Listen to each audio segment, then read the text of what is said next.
Avis aux hommes. C'est à vous qu'on va parler. Alors, les hommes, sachez une chose. Les femmes s'ennuient très vite. Quand vous vous mettez en couple avec une femme, sachez qu'elle attend de vous une vie de rêve. Qu'est-ce que c'est une vie de rêve? C'est une vie où vous lui permettez d'être, à son avantage, d'atteindre les rêves qu'on lui a vendus quand elle était petite, c'est-à-dire un prince charmant qui la traite bien. Alors, la vie métro boulot dodo, ça va pas le faire. Ce qu'une femme attend de vous, c'est que vous mettiez suffisamment d'argent de côté pour lui offrir de temps en temps les fleurs, la sortir, lui permettre d'avoir les meilleurs vêtements pour qu'elle soit appréciée en société, lui permettre de voyager, lui permettre de découvrir le monde, lui acheter une résidence secondaire quelque part dans une autre région qu'elle apprécie ou même dans un pays qu'elle aime bien ou dans son pays d'origine si c'est une personne d'origine étrangère. Une femme, elle attend de vous que vous soyez toujours à la pointe des nouveautés de la vie. Alors, je vais vous raconter une histoire. C'est un monsieur qui voulait tuer sa femme. La vie de couple étant devenue une série de coups bas et de pots de banane, j'étais par-ci par-là, un champ de guerre impossible. Le monsieur n'aimait plus sa femme. Il voulait se séparer d'elle. Mais parfois, certaines personnes préfèrent éviter le divorce et rechercher l'intérêt financier en se débarrassant de leur conjoint.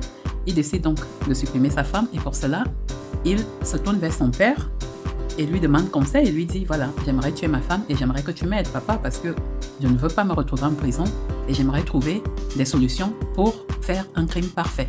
Son père lui dit, écoute fils, il n'y a pas de problème, on va trouver des solutions et on va te permettre de te débarrasser de ta femme sans problème. Alors le père lui donne donc la solution et le monsieur s'est mis à appliquer cette solution-là.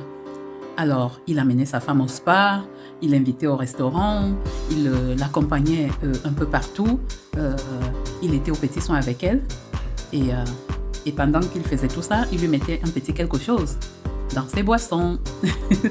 Vous avez deviné quoi, hein? Il lui mettait un petit quelque chose pour la précipiter à la tombe. Voilà que sa femme, un jour, ne se sent pas bien et il faut l'évacuer aux urgences. Mais avant ça, sa femme était, était devenue plus douce, plus calme, plus posée, plus heureuse et tout. Et le monsieur, il s'est retrouvé à aimer sa femme à nouveau. Il s'est donc à nouveau attaché à sa femme et au moment où sa femme tombe malade, il ne comprend pas. Enfin, il comprend ce qui se passe. Ça y est, c'est l'heure. Alors, il l'amène à l'hôpital. Il appelle son père et il dit, papa, je ne veux plus que ma femme meure. Mais trop tard, j'ai mis la poudre que tu m'as donnée tous les jours comme il fallait. Et je sais que je l'ai empoisonnée et je sais qu'elle va mourir. Comment je vais faire? Ma femme est devenue douce, gentille, prévenante avec moi. Je ne sais plus, je ne veux plus la pète. Je suis malheureux, je ne sais plus quoi faire. Est-ce que je dois avouer au médecin? Comment je fais pour arrêter la machine? Comment je fais pour la sauver sans me retrouver en train d'aller en prison? Son père lui a dit, t'inquiète mon fils. Il a commencé à rigoler. Il dit, je crois que ta femme a juste un petit malaise dû peut-être à autre chose. Mais t'inquiète, la poudre que je t'ai donnée, c'était que de la simple farine. Je voulais que tu apprennes de toi-même que, en traitant ta femme différemment, elle devient aussi une personne différente et elle devient même la personne que tu aimes. La preuve, tu as eu une meilleure épouse avec toi.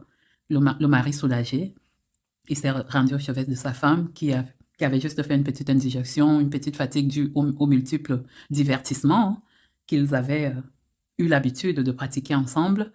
Et l'histoire se finit bien. Donc, cette histoire, c'est pour illustrer que une femme s'emmerde très vite à vos côtés.